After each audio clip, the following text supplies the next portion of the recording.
Hello students, welcome to the channel. We are on the question number 5th of exercise 10.1.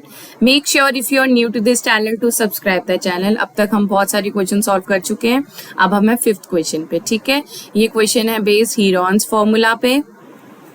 और हीरॉन्स formula की अगर आपको समझना है क्या कॉन्सेप्ट है, कैसे है, किस लिए यूज होता है, तो आप मेरी वन शॉट वीडियो देख सकते हैं. उसमें आपको चैप्टर पूरा समझ आ जाएगा. ठीक है, और अब हम कर रहे हैं चैप्टर्स के क्वेश्चंस.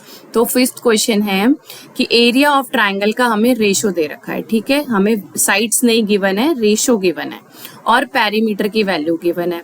क्या निकालना है? एरिया निकालना है. एरिया ऑफ ट्राइंगल निकालना है बाय यूजिंग द हीरॉन्स फॉर्मूला. ठीक है, सो अगर हमें रेशो गिवन है तो हम फर्स्ट साइड को कर लेते हैं 12x, सेकंड को कर लेते हैं 17x और इसको कर लेते हैं 15x. और हम लोअर क्लासेस से पढ़ते हुए आए हैं कि तीनों साइड के सम को हम बोलते हैं पेरीमीटर. ठीक है, सो यहाँ से हम x की वैल्यू निकाल सकते हैं. ठीक है, तो 12 प्लस 17 प्लस 25 इक्वल्स टू 554. ठीक है, 54 इक्वल्स टू 540. तो x की वैल्यू हो जाएगी 10. x की वैल्यू आ गई 10. अब x की वैल्यू आप इधर पुट कर दीजिए तो हमारे पास a, b और c मिल जाएंगे.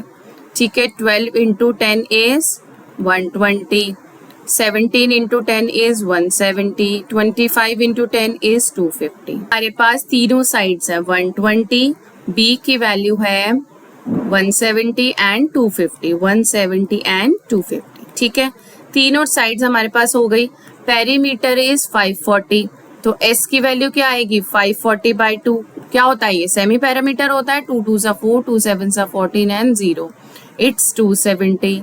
तो चलिए एरिया ऑफ ट्राइंगल निकाल लीजिए. Area of triangle equals to s होता है 270, फिर होगा s माइनस a, फिर होगा s minus b, then again s minus c.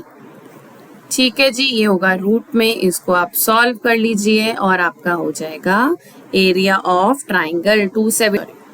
It's 150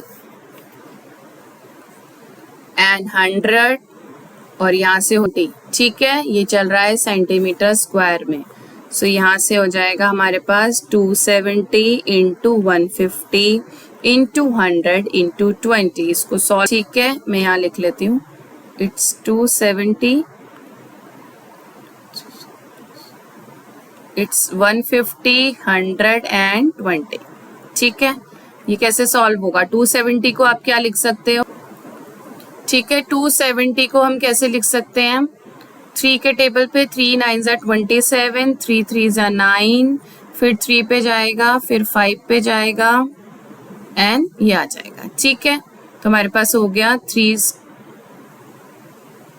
का स्क्वायर आ गया इंटू 3 इंटू 5 इंटू 2. ठीक है, 150 को कैसे लिखेंगे?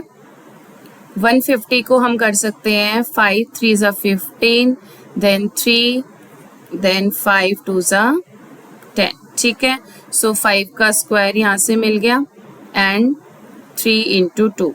ओके जी, 100 को कैसे लिखेंगे? 10 इंटू 10. और अगर हम स्प्लिट करें इसको 10 इंटू 10 कर लेते हैं. It's 10 square. ठीक है, एंड 20 को कैसे लिख सकते हैं? 10 2 ज़ा 20 या इसको 5 2 ज़ा 10 कर लीजिए. तो ये हो जाएगा 5 इंटू 2 का स्क्वायर. अब जितने भी स्क्वायर टर्म्स है उसको बाहर कर लो. 3 square, 5 square, 10 square and 2 square. अब आप यहाँ देखिए, ये 3 का स्क्वायर इससे हो गया. ठीक है, 3 स्क्वायर. ये 5 का स्क्वायर इस 5 से हो गया इंटू 5 स्क्वायर, एंड ये 2 का स्क्वायर इससे हो गया इंटू 2 स्क्वायर. ठीक है, 3 into 5 into 10 into 2 into 3 into 5 into 2. ठीक है, इसको मल्टीप्लाई कर लो. ये हो जाएगा 9000 सेंटीमीटर स्क्वायर. ठीक है, ये आपका आंसर आ जाएगा. इसको आप मल्टीप्लाई कर लो. मैंने बेसिक बिल्कुल छोटे से छोटे प्राइम फैक्टर में क्यों कन्वर्ट किया है? ताकि आप कैलकुलेशन समझ पाओ. क्योंकि ये जब बड़ी टर्म दिखती है ना, इसको देख के आधे बच्चे तो यहीं तक छोड़ देते हैं. आधे स्टूडेंट्स मैंने ये देखा है, नोट किया है मेरे एक्सपीरियंस में. आधे आधे स्टूडेंट्स तो यहीं पे आके क्वेश्चन को ड्रॉप कर देते हैं, ठीक है, क्योंकि वो रूट्स में कंफ्यूज हो जाते हैं कि रूट्स को हम कैसे सॉल्व करें। ठीक है, बेसिक सिंगल अगर आप टर्म को लेंगे तो सिंगल टर्म को आप प्राइम फैक्टराइजेशन में फैक्टर कर सकते हो और कन्वर्ट कर सकते हो। ठीक है जी, तो पूरा क्वेश्चन सॉल्व करोगे तो फुल आंसर्स मिलेंगे। ओके, क्वेश्चन इजी है लेकिन कैलकुलेशन इसकी हार्ड है, तो प्रैक्टिस अपनी अच्छी रखो, कैलकुलेशन अच्छी रखो, तो आप बहुत इजीली इस क्वेश्चन को सॉल्व कर लेंगे। ठीक है, so see you in the next video.